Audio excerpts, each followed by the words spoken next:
हाँ जी, good morning all of you बच्चों। आज हम जो स्टार्ट करने वाले हैं वो प्रॉपर्टीज ऑफ बल्क मैटर, जिसका फर्स्ट पार्ट हमने स्टडी किया था, and that first part was solids, है ना। जिसके साथ हम डील कर रहे हैं वो है हमारे पास सॉलिड बार, ठीक है। और सॉलिड में हमने स्पेशली पढ़ा किसको? इलास्टिसिटी को।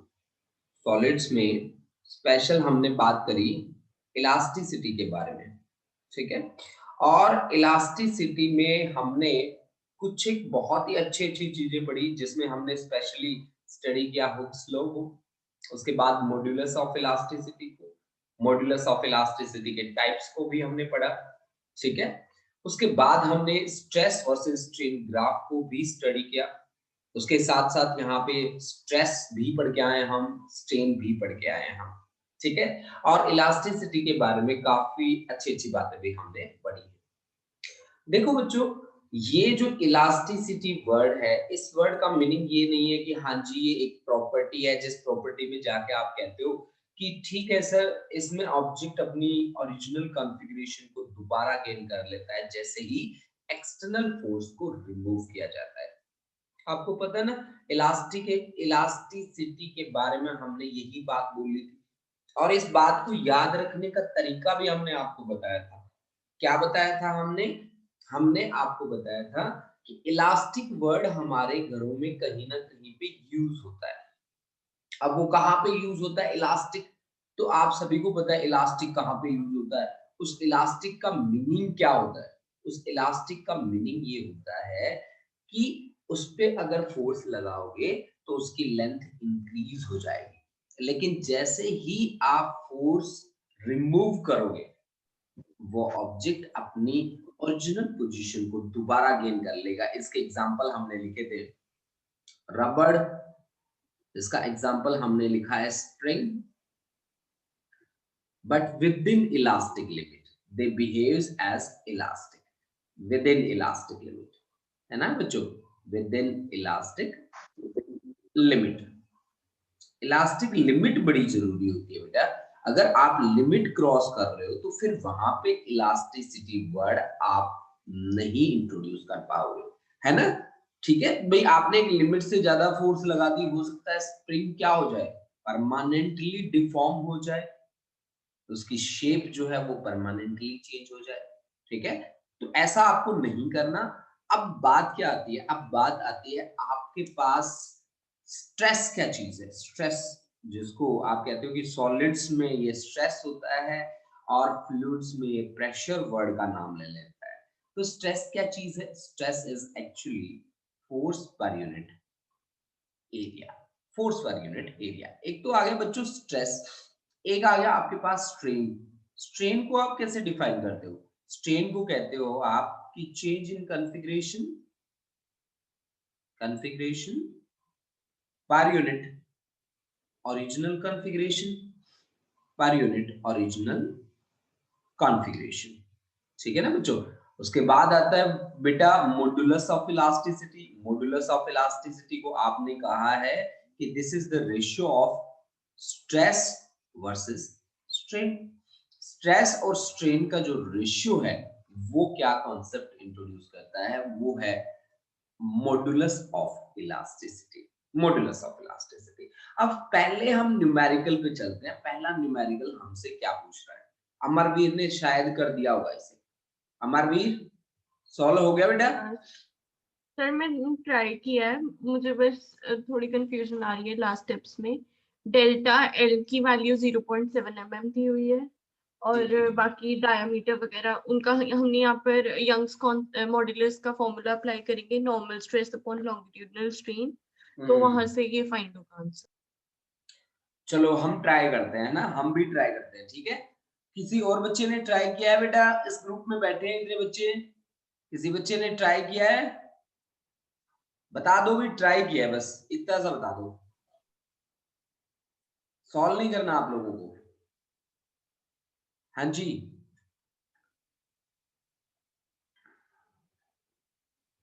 किसी ने नहीं किया ट्राई? अरे चलो ट्राई करते हैं, स्टार्ट करते हैं। देखो बच्चों क्या कहा गया है, एक composite wire of uniform diameter, उसका डायमीटर यूनिफॉर्म है, इसका मतलब है उसका रेडियस हमें दे रखा है, ठीक है, तो उसका रेडियस हमें कितना दिया होगा, डायमीटर आपको दे रखा है 3 mm, तो 1.5 mm का मतलब होता है 10⁻³ मीटर, ठीक है ना, ये आपके पास क्या आ गया, रेडियस आ गया, ठीक है जी। अच्छा उसके बाद इसने क्या कहा, उसके बाद इसने कहा composite wire of uniform diameter, this consisting of a copper wire of length, मतलब length of copper wire, length of cu is 2.2 metre, अच्छा वो इन दोनों से मिलके बनाया है ना, और स्टील वायर की जो लेंथ दे रखी है वो दे रखी है 1.6 metre, length of steel wire that is 1.6 meter, stresses under a load by कितना 0.7 mm, अच्छा इन दोनों को इतना वो स्ट्रेच कर दिया, यानी कि आपकी इन दोनों की लेंथ को मिला के जो लेंथ बनी ना बच्चों, मतलब इन्हें स्ट्रेच किया गया, दोनों को कितना स्ट्रेच किया है, तो मतलब चेंज हुई है ना, delta L of copper plus, दोनों को स्ट्रेच किया गया है भाई, है ना, ये स्ट्रेचिंग है, स्टील इन दोनों को स्ट्रेच किया गया कितना 0.7 mm का मतलब है 10⁻³ metre, calculate the load given that Young's modulus for copper, y for copper आपको दे रखा है 1.1 into 10⁻11 पास्कल, अच्छा, and for steel Young's modulus for steel is 2 into 10⁻11 pascal, ये चीज आपको दे रखी है, आपको रेडियस जो है वो यूनिफॉर्म कहा गया है, अगर ये रेडियस यूनिफॉर्म है तो एरिया ऑफ क्रॉस सेक्शन भी यूनिफॉर्म है, ठीक है, अगर इसका मतलब है कि आपको ये बात कही गई कि आर यूनिफॉर्म है तो एरिया ए भी आपका यूनिफॉर्म होगा, ठीक है, अगर ये यूनिफॉर्म है तो फोर्स जहां पे लग रही है वो भी यूनिफॉर्म लग रही है, तो फोर्स पर यूनिट एरिया वो होगा आपका, स्ट्रेस वो भी आपका क्या रहेगा, यूनिफॉर्म रहेगा, इतनी बातें तो मुझे पता चल गई, ठीक है ना। अब ये क्या कहता है कि आप लोड को कैलकुलेट करो, ठीक है, calculate the load given that Young's modulus for the copper is 1.1 into 10⁻11 Pascal and for steel is 2 into 10⁻11 Pascal, ठीक है, अब देखो भाई जो गिवन था वो तो मेरे पास मैंने आप सबके सामने लिख दिया, अब मैं काम कैसे करूं, किस तरह से मेरे को वर्क करना पड़ेगा, तो देखिए भाई यहाँ पे आप कहते हो कि स्ट्रेस यानी फोर्स पर यूनिट एरिया तो आपका सेम है, ठीक है, तो स्ट्रेस होगा क्या, स्ट्रेस क्या होता है जी, स्ट्रेस होता है आपका फोर्स अपॉन एरिया, जिसको मैं लिख सकता हूं y इंटू स्ट्रेन के बराबर, Young's modulus into longitudinal strain, Young's modulus आपका है, मॉडुलस है stress divide by longitudinal strain, और मल्टीप्लाइड बाय भी मैं लॉन्गिट्यूडनल स्ट्रेन कर रहा हूं, तो ठीक है इसके डायमेंशंस कैंसिल कर देगा ये, लेकिन इनिशियली मैं इसको y रख रहा हूं, स्ट्रेन मेरे पास है longitudinal that is delta L upon L, ठीक है, डेल्टा एल अपॉन एल। अब देखो आपको क्या कहा गया कि स्ट्रेस जितना कॉपर वायर के ऊपर होगा उतना ही ऑफ कोर्स, ठीक है, दूसरे के ऊपर स्टील के ऊपर भी उतना ही होगा, तो यानी कि अगर मैं कहूं कि y Young's modulus for copper into delta l for copper divide by original length for copper L for Cu, that must be equal to Young's modulus for steel into delta L for steel और divide by original length L for steel, ठीक है ना, steel S, ओ sorry ये लो भाई steel, ठीक है ना, ओफो, अब देखो बच्चों अब हमारे पास जो वैल्यूज हैं उन वैल्यूज को हम पुट करते हैं और हमारे पास एक्चुअल में फिर ये चीज आ जानी, डेल्टा एल फॉर कॉपर और स्टील दोनों का रेशियो आ जाना। ठीक है, चलो वैल्यूज रखते हैं। अच्छा जी, इसका कॉपर के लिए हमें कितना दे रखा है, 1.1 into 10⁻11 into delta l for copper, और लेंथ इसकी कॉपर की कितनी दे रखी थी, 2.2, that is Young's modulus for steel is 2 into 10 raised to power कितना 11 into delta L for steel divided by L original length कितनी थी स्टील की 1.6 metre, 10 raised to power 11, 10 raised to power 11 गया। अच्छा, और यहां से मैं निकाल रहा हूं आपके सामने delta L for copper divide by delta L for steel। ठीक है, delta l for copper divide by delta L by steel, तो 2 इंटू 2.2 डिवाइड बाई 1.1। ठीक है, तो ये आपके पास आ गया कितना, यहां से मेरे पास आया है 2 के लगभग। अच्छा, ये 1.6 है, सॉरी 1.6 है। ठीक है, तो फिर ये तो 2 ही आएगा। ठीक है, यानी कि यहाँ ये चला गया और ये आपके पास डिवाइड बाई 1.6 के लगभग, है ना, तो 4 डिवाइड बाई 1.6, तो ये आ जाएगा जी, मैं यहाँ लिख देता हूँ ऊपर ही ऊपर देखो, delta L four copper divide by delta L four steel, तो ये आ जाएगा आपके पास 2 लगभग 2.5 के लगभग। ठीक है, तो आपके पास delta L four copper is equal to 2.5 times delta L four steel. देखो बच्चों, यहां तक की कहानी तो क्लियर है। ठीक है, जिस कहानी को हम लेके चले आए इस पे कि रेडियस यूनिफॉर्म था, area of cross section uniform है, तो नॉर्मल फोर्स भी उस पे यूनिफॉर्म रेट से लगेगी, यानी कि स्ट्रेस जो था वो नॉर्मल रेट से लगेगा। अब देखो भाई, इस कहानी में थोड़ा सा ट्विस्ट लेके आते हैं। कहां से लेके आ सकते हैं, इससे लेके आ सकते हैं। ये देखो, ये जो बात लिखी पड़ी है ना, इस बात को हम थोड़ा सा घुमा सकते हैं। अब अगर घुमा सकते हैं तो हमें घुमाना चाहिए। कैसे घुमाएं, कि डेल्टा एल फोर कॉपर की वैल्यू निकली पड़ी है देखो, तो इसको लिखो 2.5 of delta L four steel.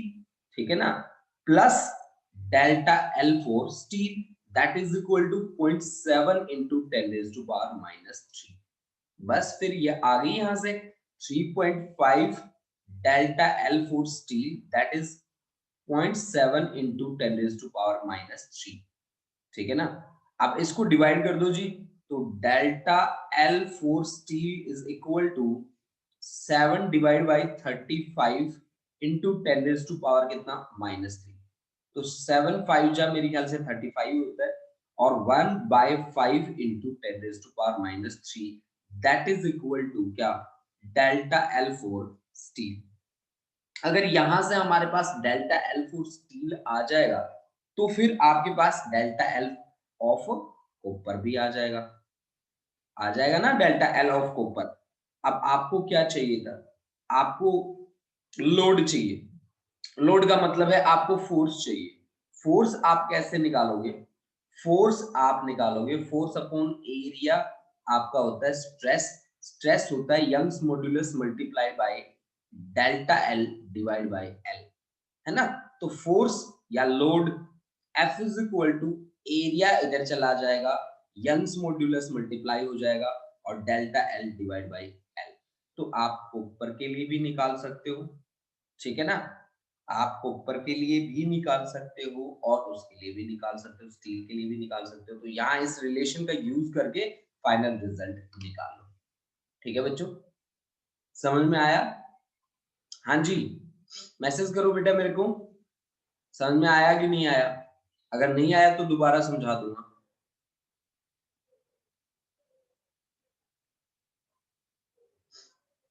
ठीक है, पाहुल प्रीत क्लियर है सर। लास्ट स्टेप में ए क्या होगा, ए एरिया होगा बच्चे, ए एरिया है बेटा, ये जो ए है इसका मतलब है एरिया, फोर्स अपॉन एरिया निकाल रहा हूं मैं, that is Young's modulus multiplied by longitudinal strain. ठीक है,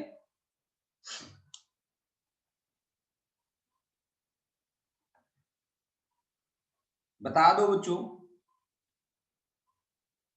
ठीक है, बहुत बढ़िया, बहुत बढ़िया, शाबाश। वंशिका, खुशदीप, अमरवीर, ओके, ठीक है, ठीक है बच्चों। देखो भाई, अगर ये आपको क्लियर है ना, तो फिर ये न्यूमेरिकल आप मुझे करके दिखाओगे सभी बच्चे। ठीक है, ये न्यूमेरिकल करके दिखाओगे आप मुझे, सेकंड वाला। हाँ जी, अगर ये न्यूमेरिकल आपका क्लियर था, आंसर भी निकाल दिया अमरवीर, वेरी गुड, बहुत बढ़िया। फॉर फर्स्ट सहज, वेरी गुड, बहुत बढ़िया। अमरवीर, सहज, वंशिका, खुशदीप, सभी बच्चे, नवदीप सिंह, सभी बच्चे अब लग जाएंगे इस न्यूमेरिकल पे। ठीक है, सभी बच्चे स्टार्ट होंगे, इस न्यूमेरिकल को सॉल्व करके दिखाएंगे मुझे, सेकंड वाले को। मैं आपको ज्यादा टाइम नहीं दूंगा, मैं 5 मिनट का टाइम दूंगा आपको, 5 मिनट का टाइम आपके पास है। 5 मिनट में मेरे को रिजल्ट बताओगे या इसके स्टेप्स बता दोगे मेरे को कि सर ये स्टेप्स फॉलो करने हैं आपको। इस बार मैं बच्चे चूज कर लेता हूँ, उन्हीं बच्चों से पूछूंगा। देखो, एक तो मैं पूछूंगा रोमिका से, एक पूछूंगा मैं सहज से, और एक पूछूंगा मैं मनिंदर सिंह से। 3 बच्चे हैं मेरे पास। ठीक है, तो तीनों बच्चे अपना नाम ध्यान रखें, रोमिका, सहज, अरे रोमिका कहाँ गई, और मनिंदर सिंह। ठीक है, रोमिका, सहज और मनिंदर सिंह, इन तीनों से पूछूंगा बस।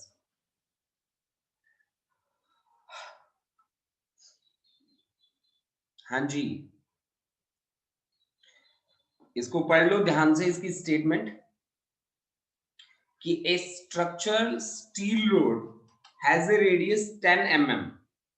ठीक है, उसका रेडियस कितना है, 10 mm, और length 1 metre. A 100 kilonewton force stretches it along its length. Calculate the stress, अरे ये तो बहुत इजी है, elongation and percentage strain on the road. Given that Young's modulus of elasticity is 2 into 10 raised to power 11 Newton per meter square. ये तो बहुत easy था। मैंने आपको 5 मिनट का टाइम ज्यादा दे दिया इसके लिए। बताओ भाई, कितने बच्चे सॉल्व कर सकते हैं? ये लो जी, 3 into 10 raised to power 8। अरे अमरवीर, बहुत जल्दी निकाल दिया बच्चे तुमने, वाह भाई वाह, बहुत बढ़िया बेटा, बहुत बढ़िया, शाबाश। अच्छा जी, ये जो कॉन्सेप्ट है, ये कॉन्सेप्ट है काफी इजी, मैं आपको बता देता हूं। हरकमल प्रीत सिंह, वेरी गुड, बहुत बढ़िया, शाबाश, शाबाश। हरकमल, हरकमल अनम्यूट करो अपने आप को और एक्सप्लेन कर दो बेटा कैसे आपने सॉल्व किया, प्लीज स्टेप्स बता दो इसके। हरकमल, सर। हाँ जी बेटा। सर पहले हमने स्ट्रेस का फॉर्मूला लगाया, फोर्स अपॉन एरिया। ठीक है, सर उसके बाद जो एरिया का जो फॉर्मूला था पाई आर स्क्वायर। जी जी सर फोर्स की जो वैल्यू हमको दी हुई है 100 इंटू 10 रेस्ट पावर 3 न्यूटन। जी जी जी बिल्कुल। सर देन अब एरिया का फॉर्मूला लगा के 3.14 into 10 raised power -2 metre whole square का हमने फॉर्मूला लगा के सर आंसर निकला है। ठीक है बेटा, ठीक है, कितना आया फिर? 3.18 into 10 raised power 8 newton meter पर -2। न्यूटन पर मीटर स्क्वायर, ठीक है ना? हाँ जी, हाँ जी। फिर उसके बाद बच्चे, सर सेकंड स्टेप है हमारा एलोंगेशन। हाँ हाँ हाँ, सर डेल्टा एल का हमने फॉर्मूला लगाया force upon area. Hmm, sir then upon area L over Y। Sir उसकी हमने वैल्यूज पुट की है जैसे हमने दी हुई है अपने ये क्वेश्चन में। फॉर्मूला कहाँ से बनाया बेटा तुमने? सर फोर्स अपॉन एरिया जो फॉर्मूला है वो सर वो स्ट्रेस का है।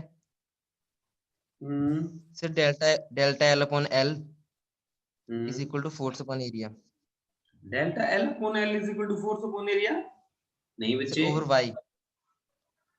और भाई सर आपको मैं टाइप करके भेज देता हूँ। नहीं बच्चे, तुम्हें सही समझ में नहीं आया बेटा मेरे ख्याल से न्यूमेरिकल। ठीक है, मैं करवाता हूँ आपको सॉल्व, ठीक है? ओके हाँ जी सर। हाँ जी, चलो कोई बात नहीं, कोई बात नहीं। देखो बच्चों, हमने यहाँ पे बेसिकली क्या करना है और कैसे करना है, ये बात समझो कि structural steel road has radius 10 mm and length उसका है 1 मीटर। एक स्टील रोड हमें दे रखी है, ठीक है ना? ऐसी रोड है, मैं आपको रोड भी बना के दिखा देता हूं, ठीक है? ये ऐसी रोड है हमारे पास, देखो भाई, ऐसी रोड है, ठीक है? और ये उसका क्रॉस सेक्शनल एरिया हो गया, ठीक है? ये देखो बच्चों, ये इसके क्रॉस सेक्शन दे दिए, ठीक है? अब इसने क्या कहा कि इसकी लेंथ जो है वो 1 मीटर है और इसका जो रेडियस है वो 10 mm का मतलब होता है 10 into 10 raised to power -3 mm का मतलब होता है 10 raised to power -3 मीटर। तो ये बना बच्चों 10 raised to power -2 meter, this is the radius. उसकी लेंथ आ गई हमारे पास। ए 100 के न्यूटन फोर्स, मतलब फोर्स की वैल्यू जो है वो 100 के का मतलब होता है 10 raised to power 3 न्यूटन, यानी कि ये बन गया बच्चों 10 की पावर 5 न्यूटन हमारे पास, ठीक है? तो कैलकुलेट द स्ट्रेस, कि स्ट्रेस कैलकुलेट करो। तो स्ट्रेस का तो सीधा सा फॉर्मूला होता है बच्चों, स्ट्रेस होता है फोर्स अपॉन एरिया, और फोर्स आपके पास है 10 raised to power 5, एरिया आप क्रॉस सेक्शनल एरिया निकालेंगे पाई आर स्क्वायर, तो 10 raised to power 5 divide by pi की वैल्यू 3.14 यूज कर लो, और आर आपको दे रखा है 10 raised to power -2, इसका स्क्वायर है तो 10 raised to power -2। तो ये आ गया बच्चों 10 raised to power 5 into 10 raised to power +4 divide by 3.14। तो ये नियर अबाउट 10 की पावर 8 के लगभग वैल्यू आएगी, आगे कुछ वैल्यू होगी, वो वैल्यू अभी बता ही रहा था। तो वो वैल्यू थी 3.18 मेरे ख्याल से, और 10 raised to power 8। Stress force upon area, तो न्यूटन मीटर की पावर -2, इसको पढ़ते हैं न्यूटन पर मीटर स्क्वायर, ठीक है ना बच्चों? यहां तक तो बात थी बेटा स्ट्रेस पे। अब बात आ गई हमारी आगे इस पे, एलोंगेशन, मतलब डेल्टा एल हमें निकालना है। अब डेल्टा एल कहां से निकाल सकते हैं? आपको यंग्स मॉड्यूलस दे रखा है। यंग्स मॉड्यूलस का क्या फॉर्मूला होता है? This is stress divide bye longitudinal strain, this is delta L by L. तो आपको क्या चाहिए? आपको एलोंगेशन चाहिए, मतलब डेल्टा एल चाहिए। तो स्ट्रेस इनटू ये जो है ये यहाँ आ जाएगा, into L divide by delta L, that is equal to Young's modulus, ठीक है? मेरे को डेल्टा एल निकालना है, तो delta L is equal to stress into L divide by Young's modulus.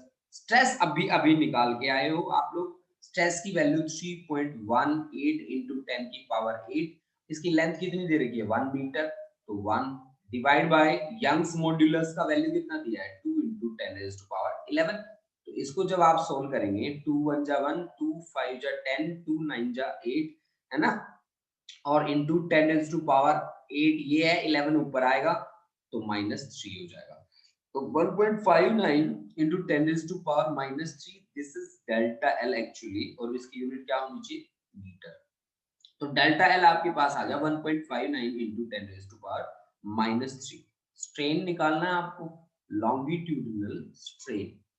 आगे यही पूछा है कि परसेंटेज आप निकालो, तो लॉन्गिट्यूडिनल स्ट्रेन का हमारे पास फॉर्मूला होता है delta L divide by L, ठीक है ना?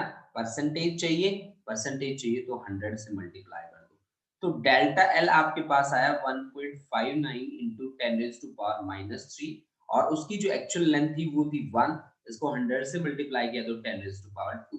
तो ये आपके पास बना 0.159%, परसेंटेज, यानी कि आप इसको नियरली इक्वल लिख सकते हैं 0.16%।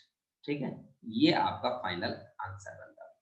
ठीक है, तो काफी इजी न्यूमेरिकल था, आपने नोट नहीं किया है तो प्लीज आप इसको नोट कर लें और फिर हम आगे बढ़ते हैं। ठीक है, अब आगे बढ़ेंगे तो वो न्यूमेरिकल भी आप एक बार ट्राई जरूर करेंगे और ट्राई, ओहो मैंने रब बड़ा जल्दी कर दिया, चलो कोई बात नहीं, इसमें कुछ खास नहीं था।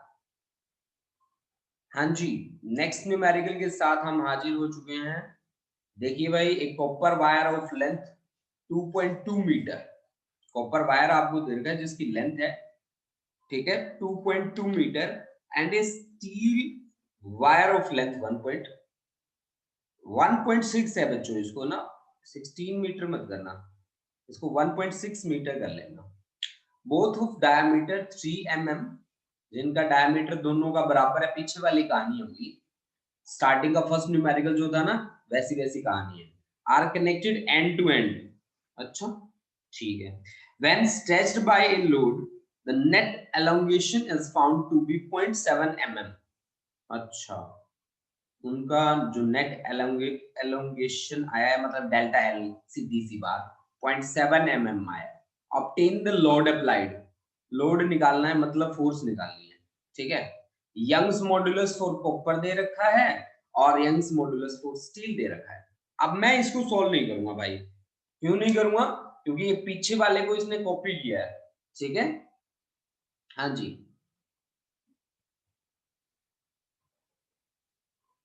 अच्छा ये पिछले वाला ही है, सेम वैल्यू भी सेम ही है, बस थोड़ा घुमा कर लिखा है, लैंग्वेज ही चेंज की है। हाँ तो अमरवीर सोल्व करो इसको, कोई बात नहीं, हमने लैंग्वेज चेंज करी है ना, कोई बात नहीं, सभी बच्चे सॉल्व करके देखेंगे इसको। ठीक है, इसमें स्टेटमेंट चेंज कर रखी है थोड़ी सी, मतलब वैल्यू चेंज कर रखी है, मैं बताऊं आपको सीधी सी बात। ठीक है, वैल्यू चेंज है, सभी बच्चे सॉल्व करके बताएंगे मेरे को फटाफट से। एक काम और कर लेना बच्चों, कल से जब आप क्लास में बैठो तो कैलकुलेटर भी लेके बैठ जाया करो, ताकि आपको न्यूमेरिकली कोई दिक्कत ना आए, मल्टीप्लिकेशन एडिशन डिवीजन इसमें कोई दिक्कत ना आए आपको, तो कैलकुलेटर लेके बैठ सकते हो आप। ठीक है, आप आजाद हो इस बात के लिए। ठीक है, हाँ जी, अच्छा 11 ही बच्चे बच गए हमारे, देखो कौन कौन निकल गया। एक तो अमरवीर है, हरकमल, हरलीन, कुशदीप, मनिंदर, पाहुलप्रीत, परबलीन, सहज, तरन, वंशिका। एक तो गया मनिंदर सिंह। अच्छा, एक गई वो गुड़िया, क्या नाम था उसका, बताना बच्चों। रोमिका, हाँ, अरे इतना डरते हैं बच्चे ना, बताओ न्यूमेरिकल करने से। अब यही तो मेन चीज होती है ना, थ्योरी आपने देखा ना बच्चों कि इसकी थ्योरी कितनी इजी थी। मनिंदर सिंह है, अरे वाह, तो गया कौन है भाई, रोमिका तो गई है, एक 14 थे हमारे पार्टिसिपेंट, अब 11 बचे यानी कि 3 गए, तो कौन कौन गया फिर बताओ। नवदीप, हाँ नवदीप गया। नेक्स्ट क्लास भी हमारी जूम पे है, पता है बच्चों आपको, क्योंकि इसके न्यूमेरिकल करने हैं ना कंप्लीट, इसलिए मैंने जूम पे रखी है, न्यूमेरिकल्स काफी इजी हो जाते हैं यहाँ से। ठीक है, हाँ 9 o'clock वाली, 9 o'clock वाली क्लास हमारी जूम पे ही है, क्योंकि वहां हमें न्यूमेरिकल्स करने हैं बच्चों। ठीक है, देखो बेटा, आप सभी बच्चों को मैं बता दूं, वैसे तो आप काइनेमेटिक्स इन चीजों के न्यूमेरिकल्स बड़े ही अच्छे प्रिपेयर करके रखो। काइनेमेटिक्स है, लॉज ऑफ मोशन है, लॉज ऑफ मोशन, ठीक है, वर्क पावर एनर्जी WPE, और रोटेशनल मोशन, रोटेशनल मोशन। देखो बच्चों, आपकी जो स्पाइनल कोड बोलते हैं ना, वो आपकी ये चैप्टर्स हैं, kinematics, laws of motion, work power energy and rotational motion. देखो बहुत ही अच्छे तरीके से आंसर भी वही आया अमरवीर। अच्छा, आपको बहुत ही अच्छे तरीके से जो पढ़ना है वो है kinematics, laws of motion, work power energy और रोटेशनल मोशन। इनके न्यूमेरिकल कम से कम 1500, आपके इतने न्यूमेरिकल तो आपको करने ही करने हैं, प्लस इनके लिए HCV भी कंप्लीट कर लो।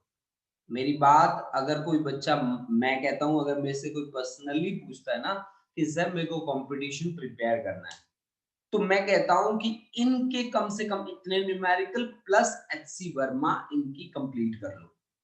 इनकी फिर कौन से चैप्टर ऐसे बचते हैं आपको पता है, यूनिट एंड डायमेंशन तो ना चाह के भी कंप्लीट हो जाता है, फर्स्ट हो जाता है ना कंप्लीट, सभी को पता है।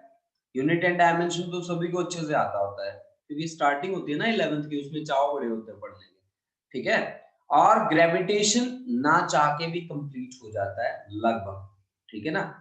तो आपके चैप्टर कितने बन गए, 6, कितने थे 10, 10 में से 6 को आप टिप्स पे ले आओ, ठीक है ना। इनको टिप्स पे, ग्रेविटेशन के भी सारे के सारे न्यूमेरिकल्स कर लो, ठीक है।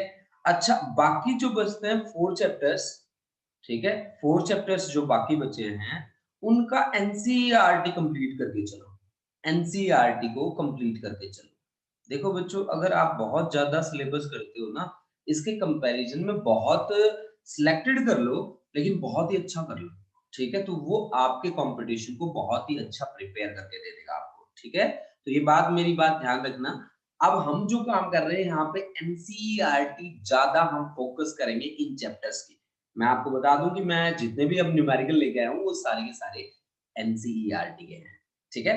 तो स्टार्ट करते हैं अपनी बात बिना टाइम वेस्ट किए हुए। कितने बच्चे यहाँ पे ऐसे हैं जो इस न्यूमेरिकल को ट्राई कर सकते हैं, दिल से बताना बच्चों। देखो झूठी बातें मत बोलना, मैं बार बार कहता हूँ, झूठ का सहारा नहीं लेना, ठीक है ना बच्चों। अगर आता है तो बहुत बढ़िया, नहीं आता है ना तो आप इतने फ्रैंक हो जाओ कि मेरे को कह सको कि सर नहीं आ रहा सर, सॉल्व करके बता दो, ठीक है।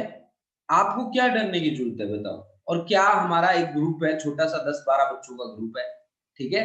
तो उस ग्रुप में हमारी कोई बेइज्जती भी नहीं होनी, ठीक है। तो अब आप में से ये बच्चे, कितने बच्चे ऐसे हैं जो इसको सॉल्व कर सकते हैं, मेरे को प्लीज आप ईमानदारी से बताओगे, ठीक है। तो सभी बच्चे मैसेज करेंगे मेरे को कि कितने बच्चे सॉल्व कर सकते हैं, ठीक है। जितने बच्चे सॉल्व कर सकते हैं वही लिखेंगे कि हाँ जी हम सॉल्व कर सकते हैं, ठीक है। हाँ हाँ बिल्कुल। चलो हम ऐसा करते हैं, अमरवीर को टर्न दे देते हैं, ठीक है। तो अमरवीर आपको बताएगी और देखना आप इसी तरह से न्यूमेरिकल्स को समझने की कोशिश करना, ठीक है। हाँ जी अमरवीर बता दो बेटा। सर यहाँ पर पहले हमें दिया गया है 3.0। हाँ हाँ, क्या हुआ बच्चे, आवाज नहीं आ रही बेटा। तो उसको चेंज करेंगे तो उसकी वैल्यू आ गई 1.5 इंटू 10⁻³ मीटर। हाँ जी, उसका रेडियस आ गया ना 1.5 इंटू 10⁻³ यस सर, ठीक है यस सर। जी। कॉपर की लेंथ दी गई है 2.2 मीटर, स्टील की लेंथ दी गई है 1.6 मीटर। तो delta L is equal to delta L of copper plus delta L of steel, ठीक है और उसकी वैल्यू हमें दी गई है 0.7 इंटू 10⁻³ मीटर, ठीक है 0.70 मिलीमीटर को कन्वर्ट करके। ठीक है तो बेटा यंग्स मॉडुलस दोनों मटेरियल का हमें दिया गया है, एक का 1.1 इंटू 10⁻11 न्यूटन मीटर स्क्वायर, हाँ न्यूटन पर मीटर स्क्वायर, और दूसरी का 2.0 इंटू 10⁻11 न्यूटन पर मीटर स्क्वायर।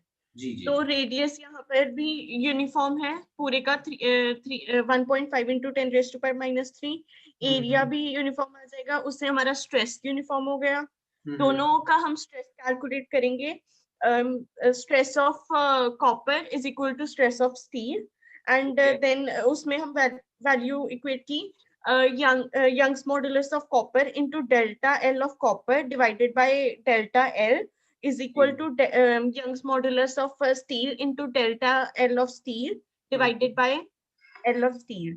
तो वहां से हमें रेशियो मिल गया डेल्टा L ऑफ कॉपर और डेल्टा L ऑफ स्टील का.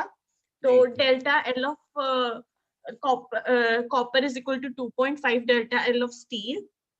इसको हम फर्स्ट इक्वेशन में पुट करेंगे. तो वहां से हमारे पास डेल्टा L ऑफ स्टील आया 1/5 into 10 raised to power -3 और डेल्टा L ऑफ कॉपर आया 1/2 into 10 raised to power -3.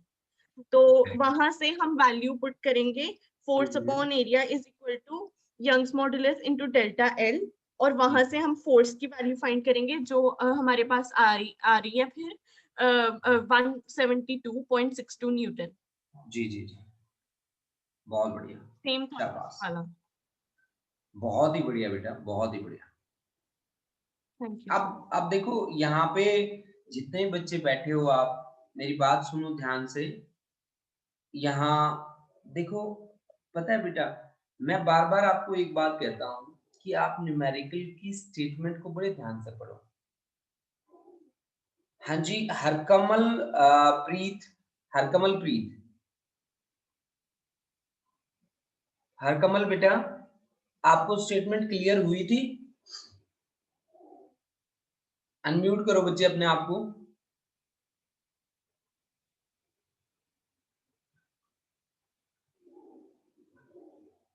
हाँ जी, हरलीन कौर बेटा, अनम्यूट करो बच्चे अपने आप को. मेरी आवाज जा रही है सभी तक? Yes sir. हाँ जी, हरलीन बेटा, आपको न्यूमेरिकल की स्टेटमेंट क्लियर थी? Yes sir. तो बच्चे आपने बताने की कोशिश क्यों नहीं करी?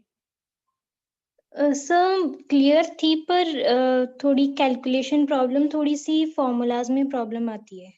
अच्छा.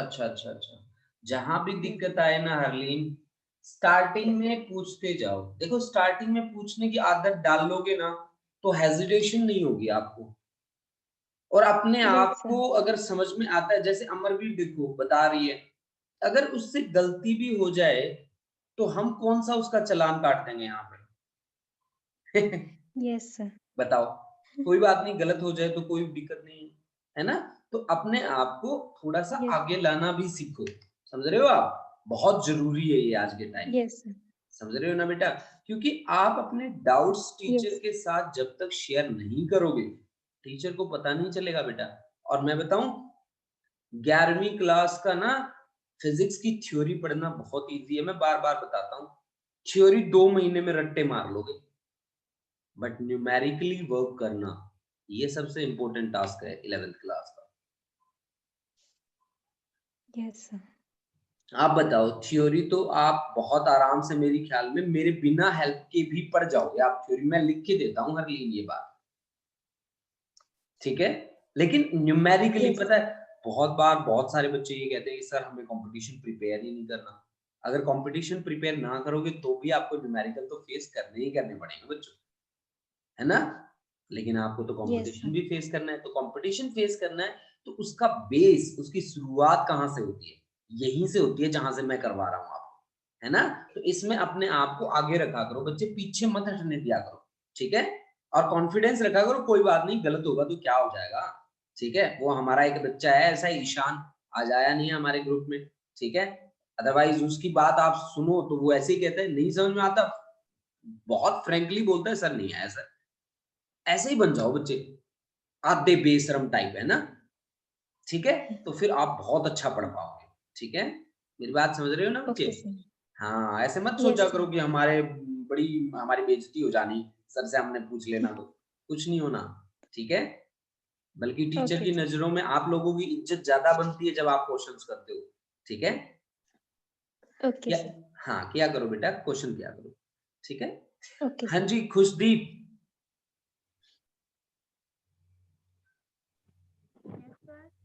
खुशदीप बेटा,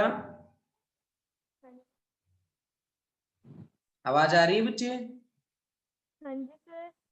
बेटा थोड़ा सा तेजी से बोलना पड़ेगा आपको, आप बड़े धीमे धीमे बोलते हो. सर नेटवर्क थोड़ा इश्यू है इधर, तो ये नेटवर्क का इश्यू नहीं है बच्चे, ये आप नजदीक नहीं बोलते माइक के, आपका माइक कह रहा है कि मेरे नजदीक आओ। देखो माइक के नजदीक जाओ। हाँ जी सर, अब क्लियर है। नहीं सुन रहा बेटा, चलो कोई बात नहीं। नेक्स्ट पाहुल प्रीत कौर। ये देखो आज दोनों बच्चे इकट्ठे हैं, मैं पाहुल की जगह प्रबलीन को कह देता हूँ, प्रबलीन की जगह पाहुल को कह देता हूँ। हाँ जी पाहुल, यस सर। आवाज आ रही है बच्चे सही से? Yes sir. हाँ अरे वाह, ये देखो कितनी क्लियर आवाज है। ठीक है पाहुल, न्यूमेरिकल समझ में आ रहे हैं बच्चे?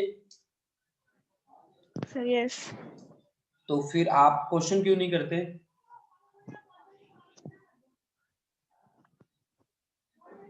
लास्ट के न्यूमेरिकल्स क्लियर थे बेटा? Yes sir. बीच बीच में कुछ पूछ भी लिया करो बच्चे। Okay sir. और ओके। आंसर भी किया करो, ट्राई किया करो फटाफट से, कैलकुलेटर रख लिया करो चाहे। ठीक है, कैलकुलेशन में दिक्कत आती हो ना तो कैलकुलेटर ले लो, यस। कोई बात नहीं। ठीक है ओके। ओके। हाँ हाँ, कल से कैलकुलेटर लेके बैठ जाना, कोई दिक्कत नहीं है मुझे। ठीक है, आपको ओके सर। कॉन्सेप्ट और ओके। फंडा समझ में आना चाहिए। मैं इसमें बिलीव नहीं करता कि आप 150 मल्टीप्लाइड बाई 27 सॉल्व करके दिखाओ मेरे को, है ना? ये यस नहीं सर। चाहिए मेरे को कॉन्सेप्ट चाहिए। ठीक है, और स्टार्टिंग से अगर न्यूमेरिकल पे होल्ड ओके। बना के चलोगे ना तभी होल्ड बनेगा, पाउल बता रहा हूं मैं आपको। ठीक है, पीछे मत हटा करो बच्चों, ओके। कोई भी मतलब बड़ी से बड़ी दिक्कत भी आए ना पीछे नहीं हटना, है ना? और 11th यस का सर। जिस हिसाब से मैं आपको करा रहा हूं ना, उस हिसाब से अगर आप चलते रहे तो बिलीव मी आप बहुत अच्छा होल्ड बना लोगे सब्जेक्ट के ऊपर। ठीक है ओके सर। हाँ, ध्यान रखा करो बच्चे। ठीक है, और जुड़े रहा करो लगातार, कोशिश किया करो, न्यूमेरिकल्स को सॉल्व कर करके देखा करो। ये जो न्यूमेरिकल मैं करवा रहा हूँ पहली बार में मेरे से भी सॉल्व नहीं होते थे जब मैं अपनी क्लास में पढ़ता था। पहली बार में किसी से नहीं होते, पहली बार में थोड़ा बहुत ही समझ में आता होता है। ठीक है, लेकिन आप तो बहुत अच्छा समझ जाते हो, फिर भी आपको कंप्लीट समझ में आ जाता है। ठीक है, next okay sir. Parbleen. Parbleen, yes sir. हाँ जी परबलीन बेटा, समझ में आ रहे हैं न्यूमेरिकल? हाँ जी सर। अच्छा अच्छा, कोई प्रॉब्लम तो नहीं होती ना? नहीं सर, इसमें बेटा तो बीच नहीं बीच में है। आंसर भी किया करो। आज आपने देखो मैसेज में जाके एक बार भी आंसर नहीं किया, हैं? या लेट उठे थे आप? लेट हो गई थी थोड़ा। अच्छा अच्छा, आलस हो गया था आपको ना, सोचा छोड़ो, क्या सर की तो आदत है बार बार पूछने की, है? ऐसा हुआ बच्चे? नहीं सर। No sir. साथ साथ आंसर किया करो बच्चा, और अपने आप को ना कोई भी डाउट आए ना पूछा करो। ठीक है, छोटी से छोटी बात भी पूछ लिया करो, सभी बच्चों को कह रहा हूं, ताकि आज अगर आपके डाउट्स खत्म हो गए ना, फ्यूचर में तंग नहीं करेंगे आपको। ठीक है, हाँ जी next Taran. Yes sir. Taran बेटा, हाँ जी सर। उठ गए? हाँ जी सर। अब उठे हो? नहीं सर। कब उठे थे? 6 o'clock सर। अरे बेटा आंसर नहीं करते आप, हैं? एक अमरवीर ने किए हैं आज आंसर, अमरवीर के अलावा किसी ने आंसर नहीं किया। आगे से मैं ये चाहता हूं कि जो डाउट आए आपके वो डाउट 1 to 1 मेरे से पूछो। ठीक ओके है, सर। हाँ एक एक ओके डाउट सर। पूछ लिया करो मेरे से। ठीक है, ओके सर। बिल्कुल भी वो नहीं करना कि हाँ जी हमारी बेइज्जती हो जानी, कोई फर्क नहीं पड़ना, कोई फर्क नहीं पड़ना। अब नेक्स्ट क्लास हम जो लेके चलेंगे वो इन्हीं न्यूमेरिकल पे एक्सटेंड करूंगा बेटा क्लास। तो आप लोगों के एक बिल्कुल माइन्यूट से भी डाउट हो ना, छोटे से छोटा डाउट, प्लीज शेयर करना बच्चों। और अपना ये ग्रुप ओके। मैंने बनाया ना, आप लोगों को बार बार मैं हर क्लासेस के लिंक सेंड करता रहता हूँ। ये ग्रुप मैंने इसीलिए बनाया है ताकि मेरा ये ग्रुप है ना हर चीज में आगे हो, हर चीज में, चाहे वो थ्योरी हो चाहे वो न्यूमेरिकल हो, हर चीज में आगे मिले। देखो मैंने सी सेक्शन से भी बच्चे ले रखे हैं इस ग्रुप में, वो बच्चे ले रखे हैं मैंने जो मेरे बच्चे सिलेक्टेड हैं। और वही बच्चा आ रहा है ग्रुप में, अदरवाइज सुबह सवेरे कौन बिना काम के छापे उठाएगा, है ना, न्यूमेरिकल करने लगेगा। ठीक है, तो यही मैं कह रहा हूं बच्चों, आप ये बात ध्यान रखिए कि आप लोगों से मुझे बहुत उम्मीद है, ठीक है, और मेरी उम्मीदों पे पानी मत फेर देना। हर रोज मैं असाइनमेंट तैयार करके लेके आता हूं, इसीलिए ताकि आप लोग आगे बढ़ जाएं, है ना। तो मैं सभी बच्चों से यही उम्मीद करके चल रहा हूं कि आप लोग जो भी डाउट होगा आप फ्रैंकली मेरे से पूछोगे, ठीक है। देखो बच्चों, मेरा जो टारगेट होता है ना वो यही होता है कि मेरा जो ग्रुप बनाता हूं ना मैं, उस ग्रुप का हर बच्चा एक से बढ़कर एक बने। आज एक ही बच्चा आंसर कर रहा था मुझे, आप भी आंसर किया करो, आप डाउट्स पूछा करो, ठीक है, सोए मत रहा करो। सभी को नींदें आ रही थी बताओ, ठीक है। ऐसे नहीं करना। आप नेक्स्ट जो क्लास लेके आ रहा हूँ 10 मिनट के बाद ही लेके आ रहा हूँ, 9 o'clock स्टार्ट हो जाएगी क्लास, और उस क्लास में पूरे एक्टिव रहोगे आप लोग सभी, ठीक है। अब जितने भी मेरे ग्रुप में बैठे हो ना, अब सभी का मुझे पता है, और वो मुझे सबसे पहले मिलने चाहिए और स्टार्ट हो जानी चाहिए वो, ठीक है। और जो भी हल्के से हल्का डाउट हो ना आपका, वो डाउट आप मेरे साथ शेयर करोगे, ठीक है बच्चों। तो मिलते हैं नेक्स्ट क्लास में। ये क्लास में यहीं पे एक बार स्टॉप करने जा रहा हूं, ठीक है, और थर्ड न्यूमेरिकल ही दोबारा स्टार्ट करेंगे, ठीक है। ठीक है बच्चों, हाँ जी, मिलते हैं बेटा 10 मिनट के बाद। तो 10 मिनट तक आप चाय वाय पी लो, ठीक है, और उसके बाद हम अपनी क्लास दोबारा स्टार्ट करते हैं, ठीक है। थैंक यू बच्चों।